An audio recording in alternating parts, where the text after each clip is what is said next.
Investiga, descubre, transforma el saber. Con microbios al frente vamos a crecer. Enfermedades infecciosas vamos a entender. Semillero UDCA, ciencia con poder. Desde el aula al laboratorio, con pasión y con rigor. Exploramos los microbios, su impacto y su valor. Con preguntas y evidencia buscamos la verdad. El semillero investiga por la salud y la equidad. Semillero UDCA, ciencia que ilumina, conocimiento que salva, pasión que nos anima. Muy buenas tardes, mis estimados espectadores. Desde la Universidad de Ciencias Aplicadas y Ambientales, UDCA, en este nuevo segmento del programa Microbios al Aire, su anfitrión Román Ferrer, desde la emisora Voz de Sudca. Hoy es un día muy interesante porque nos acompaña la doctora Cheryl Jiménez, neuróloga de la Clínica Universidad de La Sabana, nos está acompañando el día de hoy para hablar de un tema sumamente importante, sumamente impactante en relación a las neuroinfecciones. ¿Sí? Bien, doctora Cheryl, muy buenas tardes. Muchas gracias por aceptar estar aquí con nosotros y acompañarnos en este segmento. Muchísimas gracias por la invitación y por este espacio para compartir académicamente sobre el reto que representa el diagnóstico y tratamiento oportuno de una neuroinfección y sobre todo qué viene a futuro con esta patología. Las neuroinfecciones es una enfermedad muy incidente y prevalente dentro del medio sanitario a nivel mundial, ¿no? Y corresponde a una impactante cifra de morbimortalidad, cerca del 10 al 30% a nivel mundial, e incluso involucra aquellos países en donde el acceso a antibióticos es importante y aún así el impacto social es alto, ¿sí? Mi doctora, tú que eres más experta en el tema, contextualízanos esta información. Bueno, imagínate que la mortalidad en países, imagínate que en África subsahariana sigue siendo alrededor del 60% todavía. Y estamos hablando de que no hablemos solo de la mortalidad, sino la carga de la morbilidad asociada con las complicaciones como la hidrocefalia, complicaciones como los infartos por vasculitis, las trombosis de seno venoso con infartos secundarios, las ventriculitis asociadas, los empiemas o los abscesos que pueden generar déficits neurológicos discapacitantes a futuro. En un pasado, cuando todavía no estábamos muy conscientes de este tema de que lo que afectaba al paciente era la respuesta inmunológica, ¿cierto? Y atacábamos directamente, pero no controlábamos bien la respuesta inflamatoria. La posibilidad de que los pacientes quedaran con déficit en los nervios craneanos, sordera, muchos pacientes con sordera, con epilepsias, farmacoresistentes, con discapacidad intelectual posterior a las meningitis o meningoencefalitis. Esto nos abre una brecha de que no solo estamos hablando de mortalidad, sino de morbilidad. A lo largo de la historia, hablando un poco de la historia de la neuroinfección, lo que hemos visto es que si hablamos de antes de 1920, lo que podíamos hacer por los pacientes era darles confort, darles morfina, pero la mortalidad era el 100%. En 1940, cuando surgió el tema de la penicilina, bueno, se redujo un poco la mortalidad, pero empezamos a ver que había una barrera, ¿cierto? La barrera hematoencefálica, que esa penicilina no llegaba al cerebro. Entonces, bien, se redujo la mortalidad, pero todavía seguía siendo un 60%. En los años 50, cuando descubrimos la streptomicina y pudimos tratar varias formas de meningitis tuberculosa, se redujo un poco más. Luego, cuando llegaron los años 80, hablamos de la ciclovir, pudimos tratar encefalitis virales, redujo un poco más la morbilidad y la mortalidad.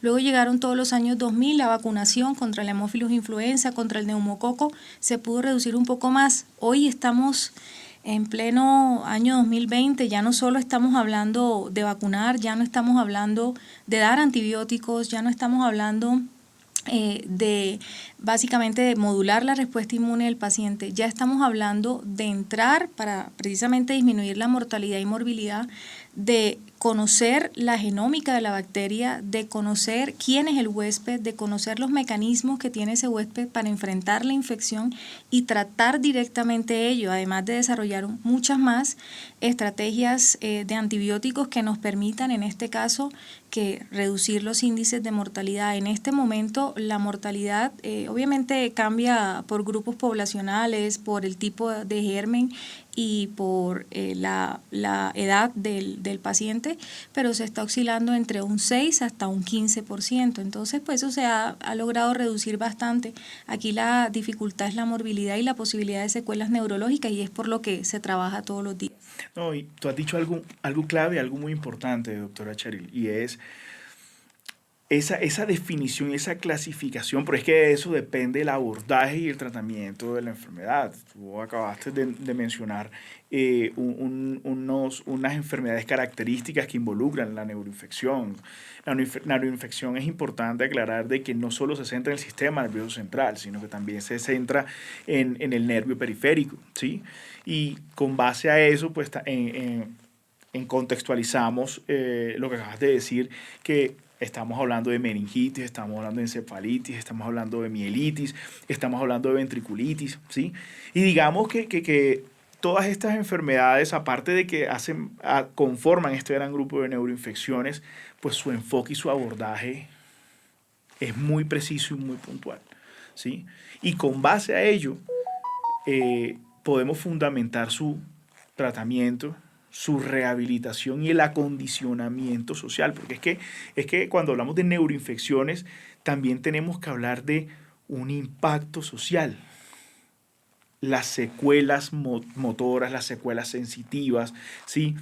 Incluso cómo ese paciente con la neuroinfección en curso o la neuroinfección tratada, cómo impacta en el cuidador, cómo impacta en el sistema de salud, cómo impacta en las alternativas terapéuticas, ¿sí? Porque el abordaje depende si una enfermedad se convierte en una enfermedad aguda tratable o una enfermedad crónica o enfermedades incidentes y prevalentes, que es lo que nosotros llamamos en medicina.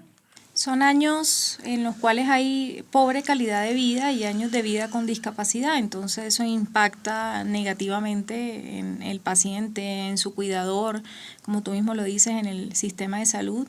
Has hablado de las discapacidades o de las secuelas motoras, de las sensitivas, pero secuelas cognitivas, en general, si puede ser un paciente joven, un paciente que tenía posibilidad de ubicarse laboralmente, ubicarse académicamente y que por una patología que puede ser prevenible o que puede ser tratable a tiempo, digamos, se puede perder varias oportunidades. Entonces, de allí todo lo que hablaremos acerca de las nuevas estrategias de tratamiento y diagnóstico precoz. Sí, como también este amplio margen de neuroinfecciones abre la puerta a otras enfermedades emergentes, como es la demencia, como son los episodios epilépticos, ¿sí? Producto de esa lesión neuronal, porque es que neuroinfección no es solo tratar la enfermedad. Neuroinfección es un libro bastante amplio, bastante, como decimos por ahí, un libro gordo, en donde se desprenden una cantidad de resultados que si nosotros fuéramos como, cito aquí algo muy jocoso, como el Doctor Strange, en donde podemos ver múltiples realidades, ¿sí? Las neuroinfecciones contemplan ese tipo de ese abanico o ese sinnúmero de resultados que a la larga pues no sabemos con precisión qué secuela puede desarrollar un paciente. Así es, por ejemplo, la neurosífilis y su relación directa con la paresia sifilítica, con la demencia asociada a sífilis, el compromiso neurológico que tiene, por ejemplo, el VIH, las patologías o las enfermedades marcadoras de SIDA y su compromiso neurológico y su relación con demencia, las lesiones temporales bilaterales que puede traer un virus del herpes y su relación con dificultades de memoria, y obviamente con el debut de una epilepsia, listo, a cualquier edad. Entonces todo esto a futuro marca un impacto funcional negativo en el paciente y en su cuidador. Y es importante también tener en cuenta, Doc, tú has dicho algo muy clave, porque es que de todas esas situaciones que has mencionado surgen todos estos dilemas éticos y bioéticos, en donde el tratamiento de una neuroinfección eh, cuenta con factores intrínsecos del paciente y unos factores extrínsecos que es el sistema de seguridad social le puede ofrecer a ese paciente para su recuperación, ya sea total o parcial, ¿sí? Entonces, supongamos, y eso abre pie, y eso da pie para hablar de otras cosas que más adelante abordaremos, pero en este caso, cuando nosotros tenemos un paciente con una respuesta terapéutica no favorable, ¿en qué punto se puede evidenciar o se puede mirar a tomar decisiones en pro del paciente, pero que de alguna u otra manera el nivel de evidencia de esa alternativa terapéutica no es confiable? Porque es que dentro de la práctica médica nosotros tenemos que lidiar con ese tipo de situaciones. Todo en pro del paciente. Si las alternativas terapéuticas convencionales no funcionan, no le funcionan a ese paciente, que es lo que nos establecen las guías de práctica clínica, que es como el marco o el derrotero, en donde nos contextualiza del comportamiento de la enfermedad dentro de la sociedad, son muy importantes en la práctica médica. Esos dilemas bioéticos existen en todas las enfermedades neurológicas por precisamente el peso de las patologías y el peso de las secuelas neurológicas posibles. Casi siempre hablar de un pronóstico neurológico creo que es lo más difícil. Creo que ni teniendo el ojo de Agamotto uno puede establecer adecuadamente un pronóstico neurológico.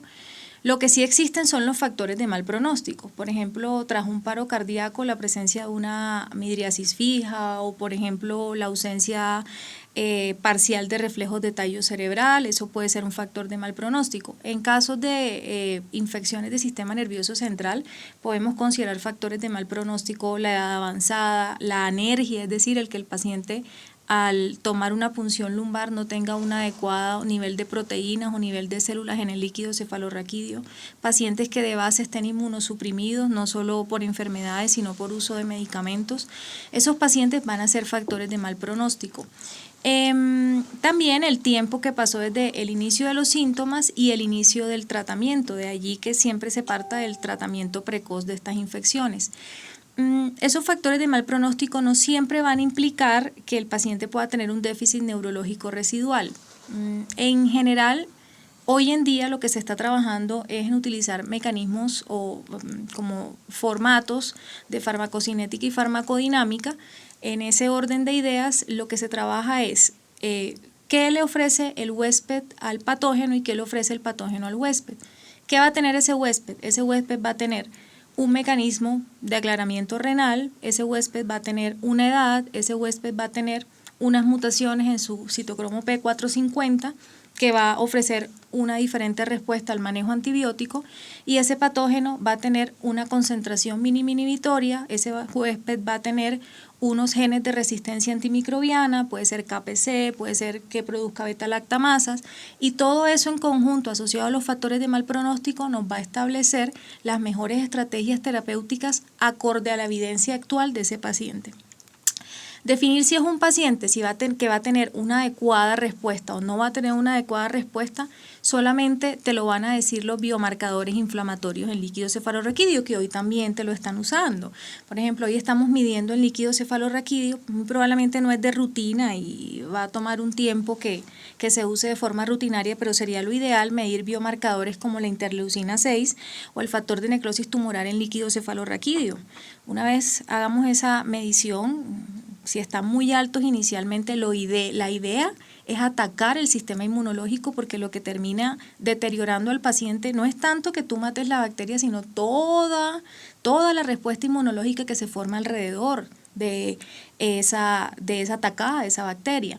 Entonces, si tú pudieses a tiempo detectar si ese paciente tiene una respuesta inflamatoria muy alta y atacar la respuesta inflamatoria que tiene ese paciente, pudieses disminuir un poco la morbilidad asociada, puedes disminuir la mortalidad, que a la final, si tú lo piensas, es el mismo mecanismo del uso de los esteroides, que lo descubrimos en los años 80. Por eso se usan los esteroides en meningitis bacteriana, para disminuir la carga inflamatoria y de esa manera disminuir las secuelas, y que con eso fue que se disminuyó la posibilidad de sordera en relación a las meningoencefalitis. En ese orden de ideas, eso es lo que se está trabajando, y esas son las prácticas clínicas que permitan mejorar el pronóstico de los pacientes que, como ya te contaba, tienen factores de mal pronóstico, y de esa manera tomar decisiones más acertadas en pro de los pacientes. Claramente, si ya tienes un paciente que tienes una tomografía con un edema cerebral difuso, a pesar de las medidas antiedema que estés tomando, si tienes un paciente que estás viendo que tiene, a pesar del destete de sedación, pobre respuesta, pobres reflejos de tallo cerebral, pacientes en estatus epilépticos refractarios con pobres respuestas a medicamentos, incluso a terapias salvadoras como hipotermia, dietas cetogénicas que pueden verse, a pesar de que duren pacientes 72 horas con comas inducidos, y son pacientes que tienen pobres respuestas a estatus epilépticos guiados por electroencefalograma, pues esos muy probablemente son pacientes que ya de base van a tener mal pronóstico, y aquí toca tomar una decisión muy concienzuda, no solo tomarla desde el punto de vista médico, sino en asocio con la familia, pensando en las posibles secuelas, las posibles complicaciones, la carga que puede significar no solo para el paciente, sino para su familia, y pues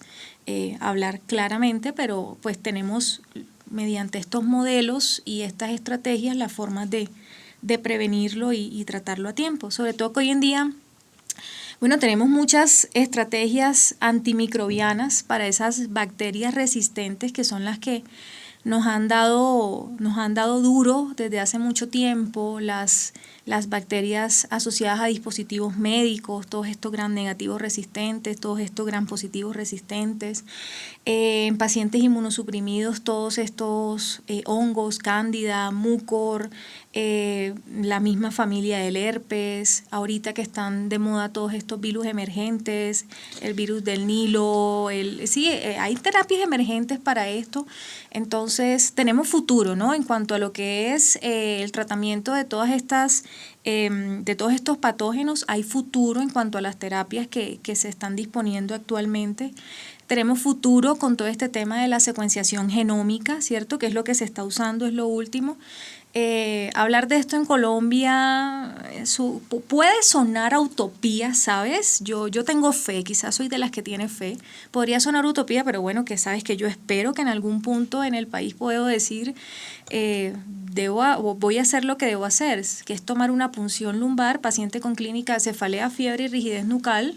Primer paso, tomo una punción lumbar, hago una secuenciación genómica, donde no solo le hago el genoma a lo que sea que hay allí, ya sea un virus, una bacteria, un hongo, pero también le hago el genoma al huésped y descubro qué mecanismos tiene el huésped, y descubro si esa bacteria que tiene ya tiene genes de resistencia, y de esa manera yo oriento el tratamiento antibiótico, antiviral, lo que sea, y descubro si por los mecanismos del huésped ya puedo pensar si el tratamiento lo debo hacer en una infusión continua de 4 horas porque ese paciente tiene un aclarado renal lento, o en su defecto debo hacerlo diferente.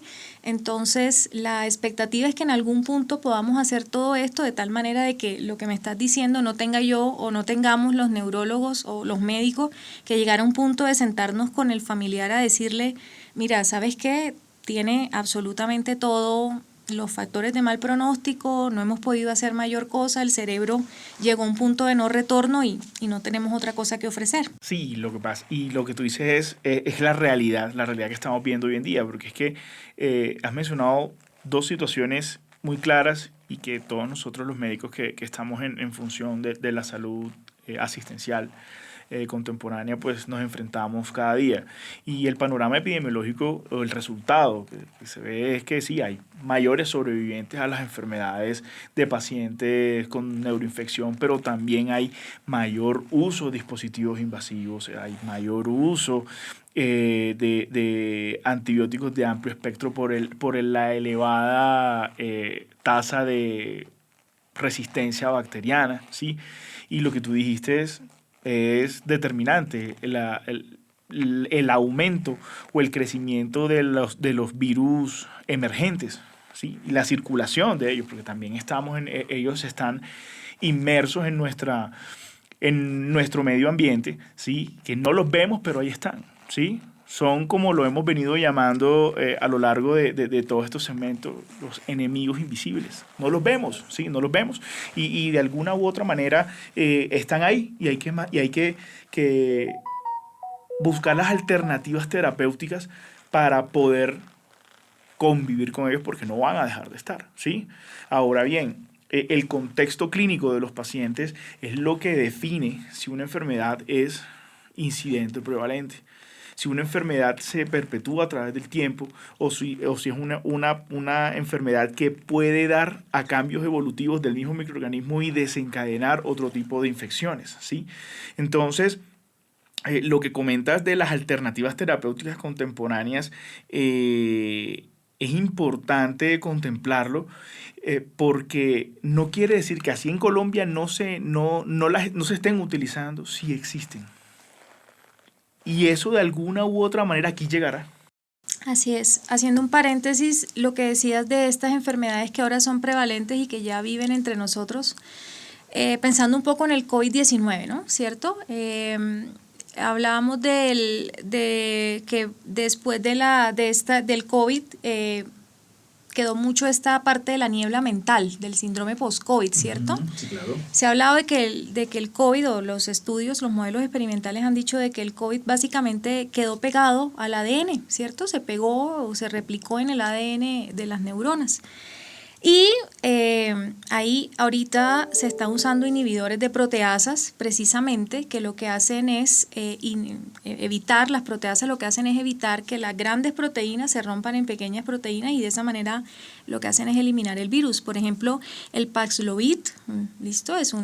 Actúa directamente sobre la transcripción de este COVID-19, sobre las proteasas relacionadas a este COVID-19, y fíjate que se está usando mucho, hay partes experimentales, hay estudios, hay experimentos en donde se está trabajando a ver si logramos trabajar en la niebla mental y en todos estos síntomas del síndrome post-COVID, justamente relacionando con eso que estabas contando de todos estos virus emergentes y que están trabajándose. Para eso justamente se están desarrollando todos estos inhibidores de proteasa, se están desarrollando justo anticuerpos monoclonales directamente que pueden tener una duración hasta de 6 meses, directamente contra los virus, como por ejemplo el Zika, como por ejemplo el dengue, el virus, el West Nile, todos estos estamos usando anticuerpos monoclonales, precisamente porque ya tenemos que acostumbrarnos a que son entidades que viven entre nosotros. Entonces hay que buscar nuevas estrategias que nos permitan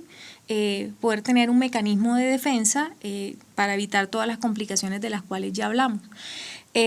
También podemos hablar de antibióticos nuevos para gérmenes resistentes. Ahorita estamos en una época de resistencia bacteriana, pero terrible, pero entendible porque es que llevamos muchos años usando los mismos antibióticos, y es necesario que trabajemos en descubrir nuevos antibióticos, y sobre todo en el tema de las neuroinfecciones, sobre todo con lo que hablamos de los gram negativos, sobre todo gram negativos resistentes.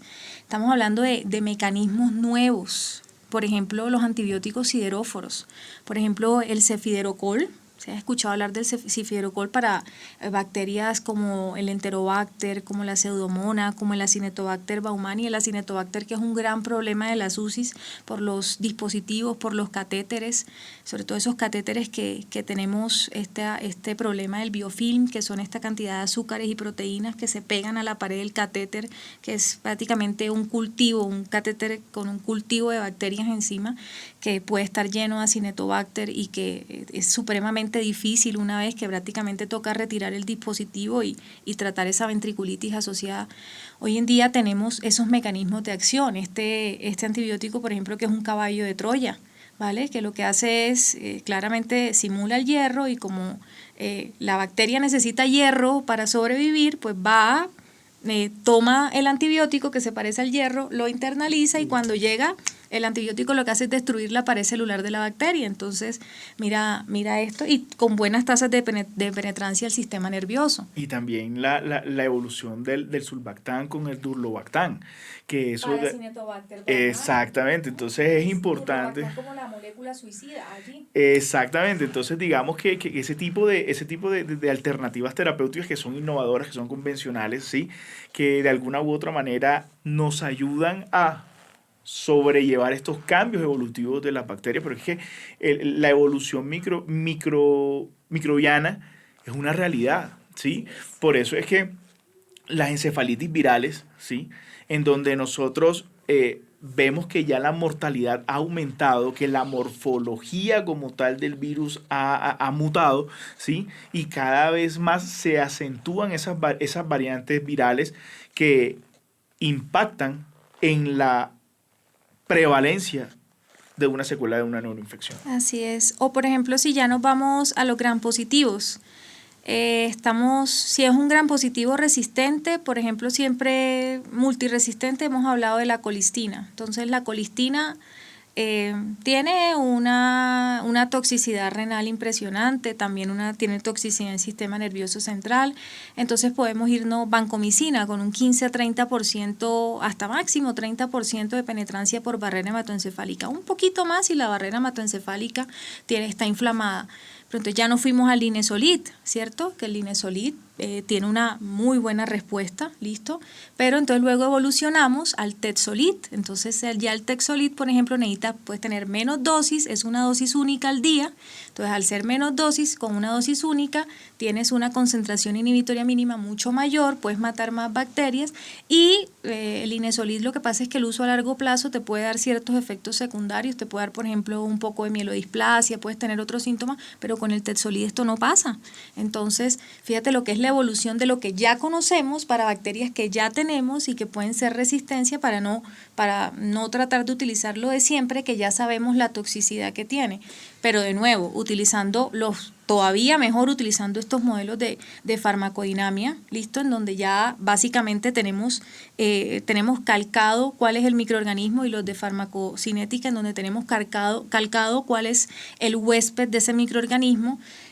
Pues todavía se hace más fácil el escoger la molécula y el atacar directamente el patógeno. Y la personalización, lo que acabaste de decir de la terapia de la farmacogenómica, con todas estas biodisponibilidades de farmacodinamia y farmacocinética, en donde podemos nosotros predecir. Pero esto es medicina de precisión, medicina de reconocimiento y medicina de precisión, ¿sí? Y cuando hablamos de medicina de precisión ya estamos hablando de terapias individualizadas, ¿sí? Teniendo en cuenta el coeficiente mínimo inhibitorio, la velocidad de metabolismo del citocromo P450 y la tasa de filtración glomerular. Y con base a eso nosotros podemos también reducir todos esos eventos adversos asociados a la concentración máxima de un medicamento dentro del cuerpo.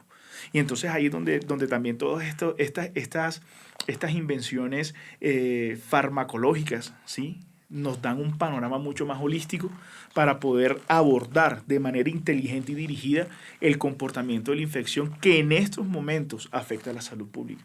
Por ejemplo, cuando estamos hablando de los antimicóticos, ¿sí?, en donde los antimicóticos sabemos que hay una alta toxicidad con la administración de anfotericina B.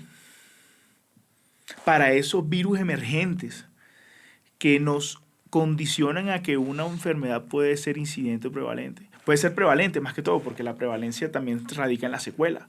Y no solo en la secuela del tratamiento de la enfermedad, sino en la secuela del impacto farmacológico que tiene ese paciente, que puede quedar con una deficiencia motora sensitiva, ¿sí? Y la invención del ibuconazol, por decirlo así, ha reducido esa brecha y ha reducido ese impacto farmacológico en el paciente. Así es. Bueno, hay dos cosas importantes porque hay otro tema que me encantaría traer a colación. Entonces, por ejemplo, sí, claro, estos nuevos antimicóticos, como por ejemplo el Ibrexafungerp, por ejemplo, el fosmanogepix y, por ejemplo, que nombrabas el isavuconazol, que es el último de los azoles. El más interesante de ellos es el primero que te acabo de nombrar, el ibrexafunhep. Ese ventaja vía oral, una dosis al día. No necesitas tener al paciente hospitalizado 14 días con anfotericina en la vena, con su posibilidad de daño renal, de hipocalemia y los efectos de la hipocalemia, flebitis. Puedes mandar a un paciente con un medicamento vía oral a casa con la seguridad de que va a tener una buena cobertura sistema nervioso, una buena cobertura cándida. Y fíjate que fue algo incidental porque todos los estudios empezaron para este medicamento para cándida vaginal, pero fíjate que se pudo extrapolar a sistema nervioso y se va bien hasta este momento en los ensayos. Un inhibidor del glucano, ¿vale? De la estructura del hongo, entonces fíjate que va bastante bien. El isavuconazol ha tenido una excelente respuesta y es una excelente alternativa, sobre todo que es mucho más estable que los otros azoles en cuanto a la farmacocinética y a la farmacodinámica, y es muy bueno para el hongo negro, para el mucor, ¿vale? Y también para diferentes especies de Aspergillus y de Cándida. Entonces también estamos evolucionando a solo el manejo de la anfotericina. Aquí me voy a ir a dos temas adicionales, porque ya hemos hablado de la secuenciación genómica por punción lumbar, es decir, así como antes solo nos quedábamos en el cultivo 72 horas, luego la identificación por PCR, ahora ya estamos hablando de que vamos a hacer secuenciación genómica en líquidos, o sea, identificar el gen de si tiene resistencia o no en el líquido. Ahora también hablemos de lo que es la espectroscopía, hacer una espectroscopía por resonancia, por ejemplo, para lesiones sólidas, que sabemos que lesiones sólidas pueden ser abscesos bacterianos, pueden ser abscesos asociados a hongos, pueden ser abscesos tuberculosos, y cómo hoy podemos, antes necesitábamos de pronto, aún necesitamos biopsia, pero hoy incluso por espectroscopía podemos determinar con diferentes compuestos específicamente la característica de ese absceso. Por ejemplo, sabemos que en todo va a estar disminuido el pico de NNA, puede estar aumentado el pico de colina, pero ahorita como marcador para infecciones micóticas por espectroscopía está el pico de trealosa. Entonces, se ha demostrado que con estos nuevos antimicóticos, en una espectroscopía, el pico de trealosa puede disminuir entre las primeras 24 y 48 horas, y de esa forma podemos asegurarnos de que estamos ante una infección micótica y de que, aunque no veamos una disminución del tamaño del absceso, sí podemos estar viendo que hay una respuesta en la disminución de la producción del hongo, así como por ejemplo el aumento del pico de lípidos puede ser factor de necrosis y puede ser para pensar en tuberculosis, y el aumento del pico de lactato puede ser para infecciones bacterianas. Entonces, la espectroscopía también puede ser un excelente marcador, sobre todo en abscesos, para evaluar si estamos teniendo una respuesta adecuada al tratamiento antibiótico. Y por otro lado, quería hablarte de la nanotecnología, cómo también la estamos usando en este tema de neuroinfección. Son partículas de nanomilímetros, 1 a 100, muy pequeñitas, que lo que hacen es que, como la permeabilidad de la barrera hematoencefálica es tan poca, lo que hacen es meterse por allí bajo diferentes mecanismos. Hay nanopartículas lipofílicas que lo que hacen es simular un lípido, entonces claramente pueden pasar. Hay otras que trabajan con receptores, entonces a la nanopartícula le colocan receptores de ApoE o de transferrina. Como eso lo necesita por dentro la barrera hematoencefálica, pues ella la capta y cuando ya entra ahí lleva el antibiótico y pues llega y hace su efecto. O las otras son las magnéticas, las nanopartículas magnéticas, entonces tienen una carga magnética y se puede incluso por medio de un magneto colocado por fuera en el paciente, en el cráneo del paciente, ir localizando esa nanopartícula hacia el sitio donde está el acceso para que allá llegue la nanopartícula cargada con el antibiótico, con el antiviral o con el antifúngico. Entonces estamos llegando a todo eso para tratar abscesos micóticos o para tratar incluso si tenemos un empiema o si tenemos cualquiera de estas complicaciones. Entonces es súper interesante este tema de todo lo que la tecnología está haciendo para desarrollar no solo nuevas medicinas, sino para desarrollar nuevas formas de llegar al sistema nervioso, que sabemos que pues la barrera hematoencefálica está allí y existe, bueno, que mejora cuando está inflamada, pero está allí y existe para protegernos, y cómo podemos llegar a ella. Entonces son temas bastante interesantes. Son temas bastante interesantes, mi estimada doctora Cheryl, por dos razones. Uno, porque las ciencias biomédicas evolucionan cada día. Y ahí estamos integrando todo lo que es medicina con tecnología, con un fin terapéutico muy marcado. Ingeniería biomédica. Ingeniería genética también. Entonces, pues digamos que es una vertiente de situaciones que nosotros desde acá lo vemos, lo estructuramos, lo diseñamos, lo perfilamos, lo ensayamos, ¿sí? Pero cuando nosotros vamos más allá, la realidad se ve reflejado en la recuperación del paciente. ¿Y cuál va a ser el impacto de toda esta innovación en medicina? Menos secuelas. Funcionalidad, ¿sí? Preservación del medio ambiente, porque reducimos la resistencia bacteriana, ¿sí? Convivimos, pero no en desventaja con los agentes etiológicos, ¿sí? Convivimos, pero los podemos controlar. Porque es cuando nosotros no podemos controlar estas enfermedades que el medio ambiente... Porque es que eso es una convivencia de especies. Y cuando estamos en desventaja es cuando no podemos controlar ese medio ambiente. Así es. Entonces, todas estas alternativas, estos vehículos de administración, por ejemplo, lo que hablábamos en unos episodios anteriores, cuando para el tratamiento de la osteomelitis, ¿sí? Que era el implante de todas estas estructuras de hidroxiapatita para la regeneración del hueso, que también puede ser la tabla ósea del cráneo, ¿sí? Y se puede regenerar acorde al bioprinting, ¿sí? Porque es que no solo es el sufrimiento del tejido blando, sino la tabla ósea que también recubre ese tejido blando, ¿sí? Y gracias a toda esta inclusión de la industria 4.0, las ciencias biomédicas tienen otro significado. Y todo esto se acelera después del COVID. O sea, el COVID partió la historia de la medicina y de la tecnología en dos. Y es lo que en estos momentos estamos gozando. Que en Colombia pueda que estén algunas tecnologías y otras no, pero existen. Pero la fe es de que lleguen. Y en algún momento va a llegar. Y nosotros y nuestros pacientes van a gozar de eso. Nosotros como médicos vamos a tener la satisfacción de que estamos haciendo algo diferente en beneficio de nuestros pacientes. La primera punción lumbar la hizo el doctor Quinkle en el año 1891. La primera punción lumbar en el país se hizo hacia 1930. Pasaron algunos años, pero pues se hizo en Colombia. Pero llegó. ¿Sabes? Llegó. O sea, las demás cosas llegarán en algún punto.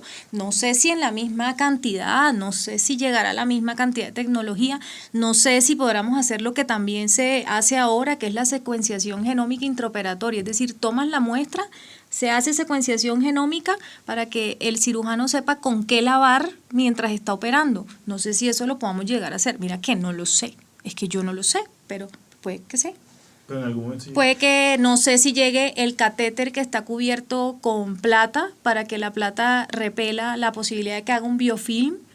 Puede que sí, no lo sé. Pues el catéter que detecta cambio de presión y detecta el cambio en el lactato para avisarte que si se aumentó el lactato se está infectando. Puede que llegue en 10 años, puede que llegue en 20, pero en el momento en el que llegue será de gran beneficio para nuestros pacientes y pues aquí estaremos esperándolo. Doctora Cheryl, para cerrar este segmento tan interesante, tan importante y tan valioso desde el punto de vista académico, te doy las gracias por habernos acompañado en este programa. Creo que lo que hemos hablado se articula mucho con la identidad de lo que es Microbios al Aire, que es proyectar la innovación médica, la innovación profesional y lo importante, la preservación del medio ambiente. Muchas gracias por habernos acompañado y por compartir todo ese conocimiento infinito que tienes, porque sé que eres una especialista ilustre, una especialista muy completa, y muchos de los que te conocemos te admiramos y reconocemos mucho tu valor como médico especialista en neurología. Muchas gracias por acompañarnos y ¿qué nos quieres decir? No, que espero acompañarlos pronto con algún otro tema interesante. El neuro-VIH es un tema muy interesante que también tiene mucha tela por cortar. La neurosífilis tiene demasiado tema por cortar en cuanto a Industria 4.0. Y bueno, hay muchos temas interesantes en neurología. Existe lo que se llama en medicina la neurofobia. Yo soy una de las personas que pelea contra la neurofobia todos los días, a toda hora.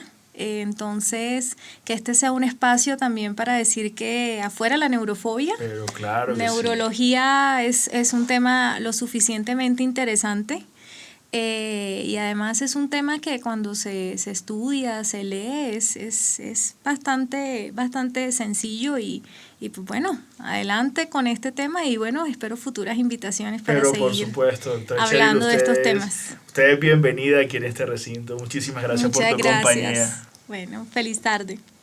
Un saludo muy especial a toda la comunidad académica de la Universidad de Ciencias Aplicadas y Ambientales. Querida comunidad universitaria de la UDCA. Los acompañaremos el día de hoy con este gran... Estamos aquí transmitiendo... Bienvenidos a una nueva edición de Voces UDCA. Gracias, queridos oyentes. Nos escuchamos en una próxima ocasión. Muy buenos días a todos los oyentes de Voces de la UTCA. Bueno, y eso es todo por el episodio de hoy. Gracias por Los escuchar. invitamos a seguir conectados con nuestras historias que inspiran. Hasta la próxima.